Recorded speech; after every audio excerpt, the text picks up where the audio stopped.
Bad S Ravi Kumar, Krish, major Kuldeep Singh और मैं हूं लकी द रेसर। इन चारों मूवी कैरेक्टर में क्या कॉमन है? क्या ये चारों कॉमेडी मूवीज थी? नहीं। क्या ये चारों बॉलीवुड मूवीज थी? नहीं। तो फिर इन सब में कॉमन क्या है? इन सब में कॉमन ये है कि दे आर लिटरली मी। ये, हाँ, ये मैं हूं। ये भी मैं हूं। और ये तो मैं हूं ही। तो लिटरली मी कैरेक्टर्स क्या होते हैं? तो बेसिकली लिटरली मी कैरेक्टर्स जितने मैंने नोटिस करे हैं, वो बेसिकली वो वाले कैरेक्टर्स होते हैं जो कि ज्यादातर मॉरली ग्रे एरिया में लाया करते हैं, प्लस उनके अंदर कुछ ऐसे ट्रेड्स होते हैं जो कि लोगों को बाहर से देखने में काफी एडमायरेबल और रिडीमेबल लगते हैं, जो उनके बुरे एक्शंस को रिडीम करता है। इसमें काफी सारे एग्जांपल्स होंगे, जैसे रायन गॉसलिंग ड्राइव में, जैसे टाइलर डर्डन का कैरेक्टर, जैसे कि जोकर। लेकिन ये कैरेक्टर्स ऐसे हैं जो कि भले ही दूर से देखने में कूल लगे, लेकिन इनसे सीखने के लिए उतना कुछ खास है नहीं। लेकिन आज मैं बात करने वाला हूँ एक ऐसे लिटरली मी कैरेक्टर के बारे में जिससे मैंने एक नया पर्सपेक्टिव सीखा है, और मुझे लगता है आप लोग भी कुछ ना कुछ सीख सकते हो। और मतलब नहीं सीख पाओगे तो क्या ही कर सकते हैं। Arthur Morgan. Arthur Morgan Rockstar games की रेड डेड रिडेम्पशन 2 का मेन प्रोटैगनिस्ट है, और पूरी स्टोरी हम उसी के पर्सपेक्टिव से देखते हैं। और आर्थर मॉर्गन एक डच वैंडरलैंड की गैंग का मेंबर होता है, और ये पूरी स्टोरी है वाइल्ड वेस्ट के डिक्लाइन की, और उसी के साथ साथ आर्थर मॉर्गन और उसकी गैंग के डाउनफॉल। आप लोग ये सोच रहे होंगे कि एक 90 kilo good looking bath taking lasso throwing gun slinging इंसान और मुझ में क्या कॉमन है? उसका आंसर है सब कुछ। स्टोरी के स्टार्ट में वैंडरलैंड और उसकी गैंग पुलिस वालों और पिंकटर्स, जो कि एक प्राइवेट डिटेक्टिव एजेंसी है, उनसे बच के भाग रही होती है एक फेल्ड रॉबरी के बाद। और हमें पता चलता है कि इनका मेन ऑब्जेक्टिव अभी यहाँ पे ये है कि पैसे, ज्यादा से ज्यादा पैसे कमा सके, और ये अमेरिका को छोड़ के एक दूसरे किसी आइलैंड में आराम से जीवन जी सके। आर्थर जैसे एक गैंग में था, वैसे भी मैं भी एक गैंग में था। अब हमारे गैंग में हम लोग किलिंग वगैरह कम करते थे और नाटक वगैरह ज्यादा।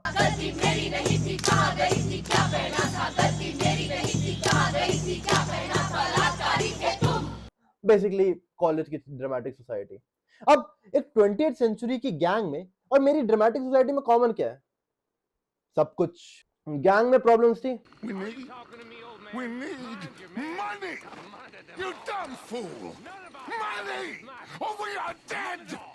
We are all dead! हमारी टीम में प्रॉब्लम्स थी। Senior, he's abusing me. No, I did not abuse. He's telling a lie. Gang के अंदर लड़ाई होती थी। हमारी टीम में लड़ाई होती थी।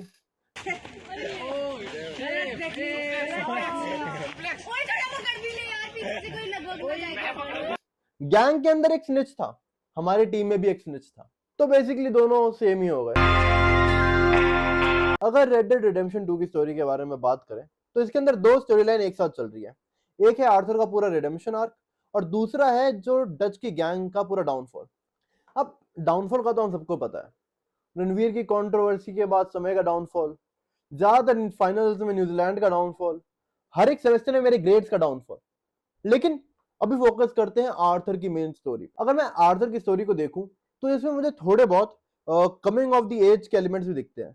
अब coming of the age stories क्या होती हैं? जैसे कि उड़ान, जैसे कि वेकअप सेट। इसमें बेसिकली एक बंदा जो कि इररिस्पॉन्सिबल होता है या किसी अथॉरिटी फिगर के नीचे होता है, वो ओवर टाइम अपनी प्रॉब्लम्स के कारण और अपने सॉल्यूशन ढूंढने के रास्ते पे वो ग्रो करता है, ज्यादा से ज्यादा रिस्पॉन्सिबिलिटी लेता है, और बेसिकली एक टीन से अडल्ट की स्टोरी है।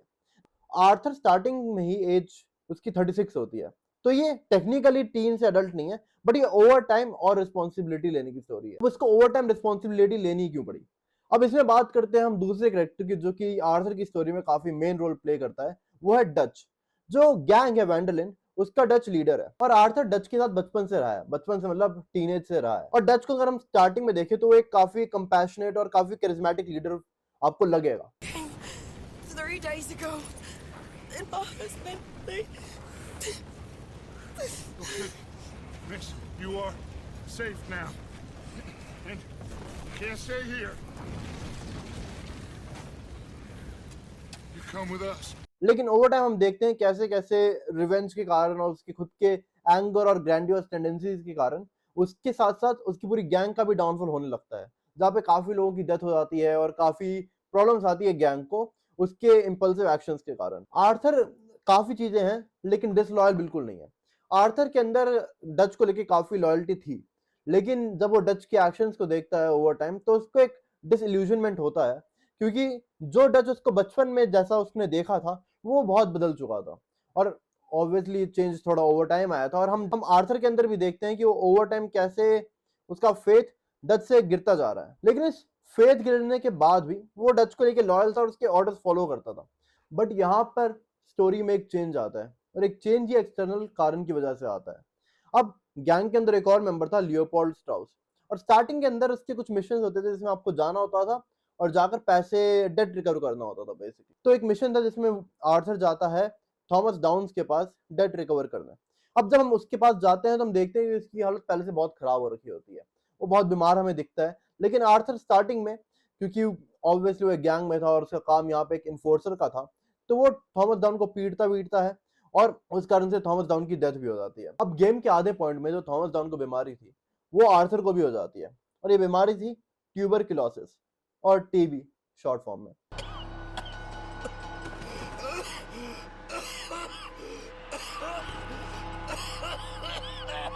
उस टाइम पे ट्यूबरक्लोसिस का इलाज था नहीं, अभी तो है लेकिन उस टाइम पे नहीं था। तो आर्थर की डेथ बेसिकली तय थी। He was basically a dead man walking. जैसे ब्रेकिंग बैड के अंदर वॉल्टर वाइट को कैंसर होता है और उससे उसको एक अपनी लाइफ के अंदर चेंज लाने की मोटिवेशन जागती है, उसी तरह आर्थर को अपने ट्यूबरक्लोसिस के डायग्नोसिस के बाद लगता है कि उसको अपनी लाइफ में चेंज लाना होगा। ये इस समय पहली बार होता है जब हम देखते हैं कि आर्थर की लाइफ का एक सेल्फ रिफ्लेक्शन होता है, और ये काफी अच्छे सीन से दिखाया जाता है हमें। We can't change what's done. We can only move on. You have it in you, I can tell. He didn't have a choice. He was good and he did good.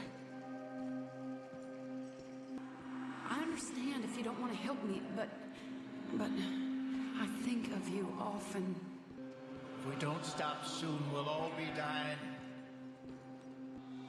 Well, she was a fool then, Arthur. I sometimes wonder if things was ever the way we remembered them. If we were ever who we thought we was.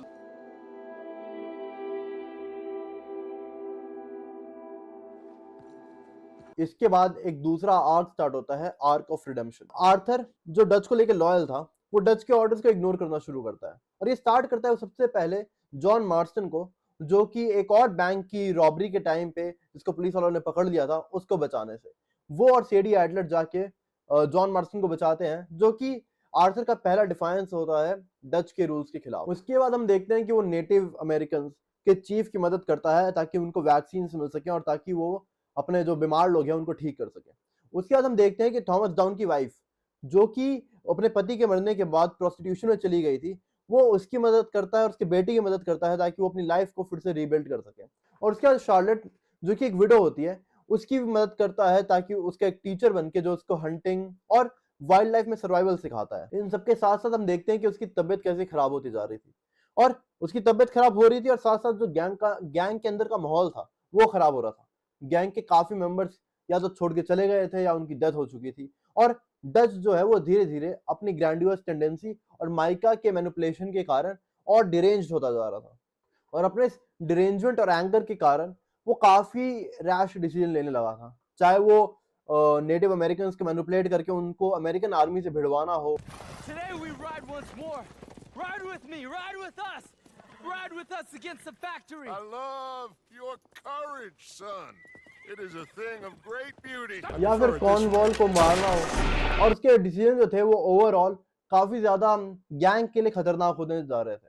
वो चाहता था कि वो इतना chaos मचा दे कि वो लोग अमेरिकन आर्मी और पिंकरटन से बच के भाग पाए, लेकिन आर्थर को धीरे धीरे पता चल रहा था कि ऐसा होना बहुत मुश्किल है, और जो भी डच कर रहा है वो किसी काम का नहीं है। आर्थर एक चीज चाहता था, वो चाहता था कि जॉन और उसकी वाइफ एबिगेल अपने बेटे जैक को लेकर गैंग को छोड़कर कहीं पीसफुल लाइफ में चले जाए। Soon, you gotta go.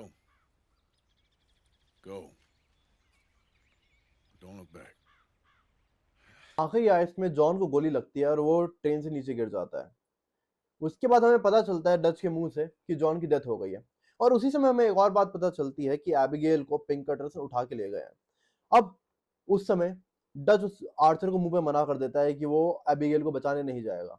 अब उसका कारण थोड़ा बहुत माइका का मैनिपुलेशन और डच का भी ओवरऑल ट्रस्ट एबिगेल और जॉन से उठ चुका था, वो भी है। एबिगेल को आर्थर और सेडी छुड़ाने लेकर जाते हैं और उस समय ही उनको पता चलता है कि माइका एक रैट। उसके बाद आर्थर उन्हें हाइस्ट के पैसे पकड़ाकर गैंग के हाइडआउट की तरफ जाता है। अब यहाँ पर RDR2 का बेस्ट सीन मुझे लगता है वो प्ले होता है। हम देखते हैं कि आर्थर हॉर्स से जा रहा होता है और उसके पीछे जो भी उसने एक्शंस करे हैं और जो भी उसको लोगों ने कहा है वो सुनाई देता है। You're a good man. I just wish you'd done it before he worked himself into the grave.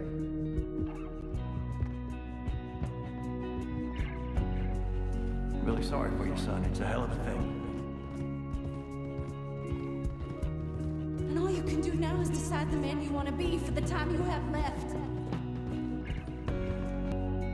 You saved my life. You're a good man.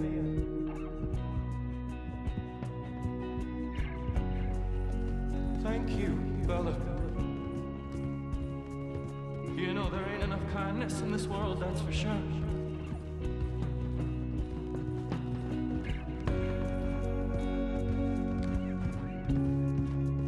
Maybe it's a sign, Arthur. Try to do the good thing. ना अगर Arthur की life की बात करें game से पहले की, तो वो काफी ट्रेजिक है। आर्थर की मदर की डेथ उसके बचपन में ही हो गई थी और आर्थर जब 11 साल का था तो उसके फादर की डेथ उसी के सामने हुई। उसके 16 साल की उम्र में उसने डच के गैंग को ज्वाइन किया। ना इसी बीच आर्थर की 2 लव स्टोरी भी थी।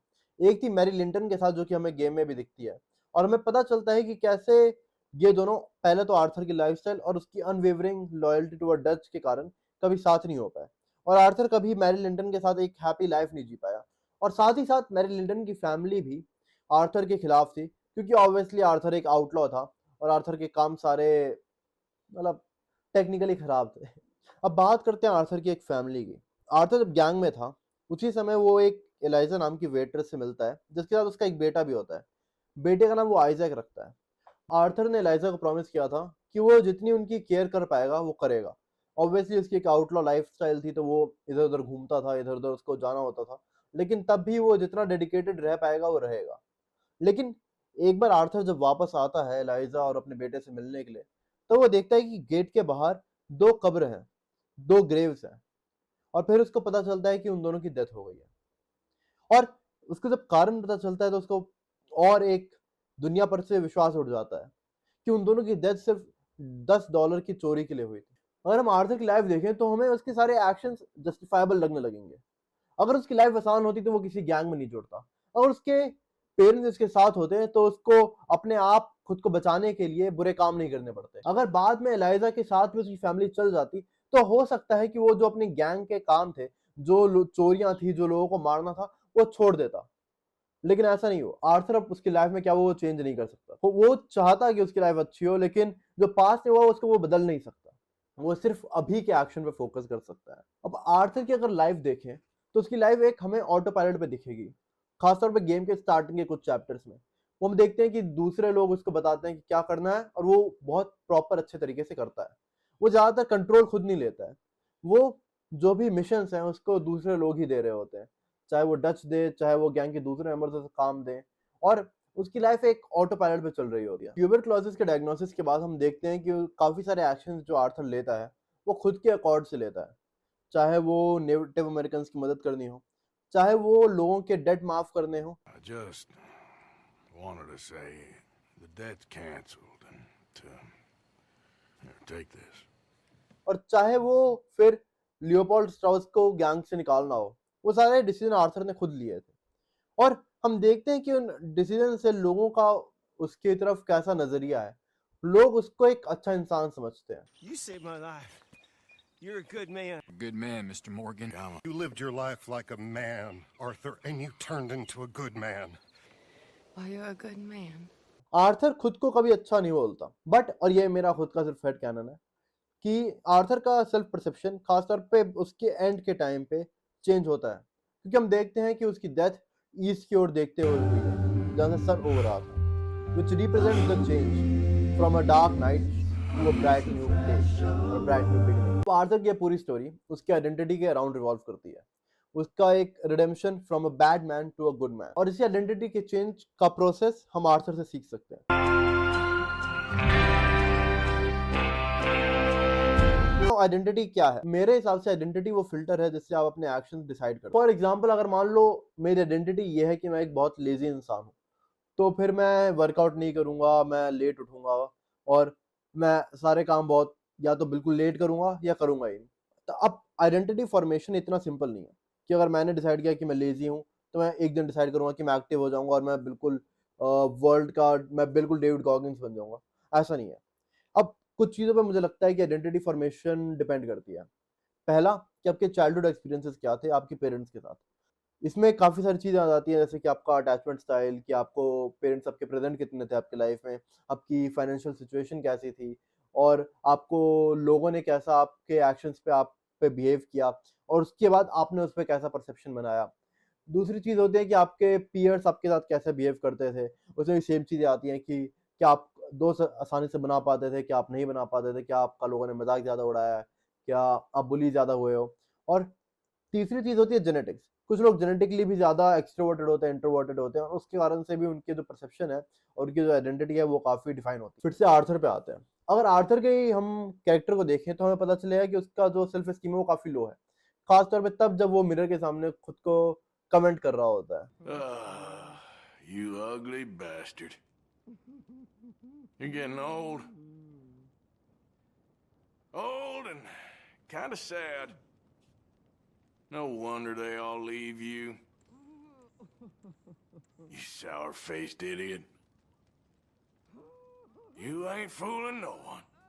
और आर्थर से हम ये भी सीखते हैं कि ये जो आइडेंटिटी का चेंज है वो कैसे आता है। तो सबसे पहली चीज़ है आइडेंटिटी के लिए, वो है ये समझना कि आपने आइडेंटिटी को डिफाइन कैसे कर रखा है। क्या ट्रेड्स हैं जो आप खुद पे असाइन करोगे, क्या चीज़ें हैं जो खुद के बारे में आप मानते हो, वगैरह वगैरह। अब एक बार आपको पता चल गया कि आपने खुद को डिफाइन कैसे कर रखा है, और उसमें लगाते हैं हम रेड डेड रिडेम्पशन 2 का एक और सिस्टम, ऑनर सिस्टम। आर्थर के जितने भी एक्शंस हैं स्टार्टिंग से लेकर एंड तक, उससे या तो वो हाई ऑनर की तरफ चलेगा, जो कि मुझे लगता है कैनोनिकल उसका वर्जन वही है, या फिर वो लो ऑनर की तरफ। और आपकी मुझे लगता है लाइफ में भी कुछ ऐसा होता है कि जो अभी आप एक्शंस लेते हो वो या तो आपकी जो भी आइडेंटिटी है, मान लो आपकी आइडेंटिटी ये है कि आप लेजी हो, तो आपके एक्शंस या तो आपको लेजी की तरफ लेके जाएंगे या एक्टिव की तरफ। और इसमें भी काफ़ी अलग अलग पाथ है। मान लो आपकी आइडेंटिटी है कि आप बहुत लेजी हो, तो यहाँ पर भी आपके पास कई ऑप्शन है चूज करने के लिए इस लेजी से एक्टिव के लेवल पे जाने के। या तो आप बहुत मुश्किल पाथ चूज करो कि आप मान लो डिसाइड करो कि आप 4:45 पे उठोगे, ठीक 4:45 पे, और आप वर्कआउट करोगे। लेकिन जब भी आपका रूममेट आपको 4:45 पे उठाता है ताकि आप वर्कआउट करने उसके साथ जाओ, तो आप उस समय सो जाते हो। या फिर आप स्लो चेंजेस ला सकते हो, जैसे मान लो 30 मिनट वॉक या 10 पुशअप। अब आइडेंटिटी चेंज में सबसे प्रॉब्लम ये है कि जो चेंजेस हैं वो हमें बहुत लेट दिखाई देते हैं, क्योंकि आप वर्कआउट कर रहे हो तो जो उसके चेंजेस होंगे वो बहुत ज़्यादा स्लो होंगे, और आप अपने साथ तो डेली हो तो आपको 0.1% का चेंज पता ही नहीं चलेगा। लेकिन यहाँ पर आता है दूसरी चीज़, और लोग, क्योंकि जो चेंजेस हमें बहुत कम दिखाई देते हैं, दिखाई नहीं देते हैं, जिन चेंजेस को लेके हम ब्लाइंड होते हैं एक तरीके से, वो दूसरे लोगों को दिखाई देते हैं, क्योंकि दूसरे लोग ऑब्वियसली आपको पूरे टाइम ऑब्जर्व नहीं कर रहे, कोई आप पे ध्यान नहीं देता, किसी को आपकी फिक्र नहीं है, आप मोस्ट लाइकली अकेले मरोगे। और अगर आपके आसपास थोड़े से ठीक लोग हैं तो वो आपके चेंजेस पे आपकी तारीफ भी करेंगे, जैसे मतलब क्या पता ना भी करें, लेकिन अगर आपके पास अच्छे लोग हैं तो वो आपकी तारीफ करेंगे, और उस तारीफ से फायदा क्या होगा कि एक पॉजिटिव रीइंफोर्समेंट साइकिल बनेगा। आप कोई एक्शन करोगे, उस एक्शन से चेंज आएगा, चेंज लोग ऑब्जर्व करेंगे और आपको मोटिवेशन मिलेगी वही एक्शन को और करने की, और ये एक लूप में चलता रहेगा। और इससे ओवर टाइम, अब मुझे पता नहीं कितना टाइम, आपकी खुद की आइडेंटिटी में भी चेंज आएगा और आपकी खुद का सेल्फ परसेप्शन चेंज होगा। खास तौर पे अगर आप मिरर में खुद को देखोगे कुछ समय बाद, तो हो सकता है कि आप बहुत ज़्यादा मोटे और आप पतले हो चुके हो, आप हो सकते हैं बहुत पतले हो और आपके मसल्स आ गए हो। आपकी आइडेंटिटी जो कि एक लेजी इंसान की थी, उससे वो चेंज होके एक एक्टिव या एक मॉडरेटली एक्टिव इंसान की हो गई है। 3 days later. बात यह है कि इस पूरे आइडेंटिटी के खेल में दूसरे लोगों का हाथ भी काफ़ी ज़्यादा शामिल है, और उसके कारण एक प्रॉब्लम आती है, वो ये है कि आपकी कितनी आइडेंटिटी आपके अपने रीजंस के कारण आ रही है और कितनी दूसरों के वैलिडेशन के लिए। अब उसमें चीज़ ये है कि जो बैलेंस है उस पूरे चीज़ का, कि आप एक प्योर दूसरे के वैलिडेशन पाने वाले इंसान और बिल्कुल किसी की फिक्र नहीं, कुछ नहीं, कुछ ही बोल देने वाले हैं। इंसान के बीच का जो बैलेंस है वो मुझे लगता है कि ओवर टाइम इंसान को खुद अपने आप, अपने लाइफ के एक्सपीरियंस से और आसपास के लोगों को देख के ही आता है। इसका कोई पर्टिकुलर आंसर नहीं है कि आपको 50% काम अपने लिए करना है, 50% दूसरे के लिए। ये बोलने में लगता है पर ये कोई फॉर्मूला नहीं है, और मुझे लगता है ये लाइफ आपको जी के ही पता चलेगा इसका आंसर। तो फिर जाइए और अपने लिए इस आंसर को पता करिए। Thank you.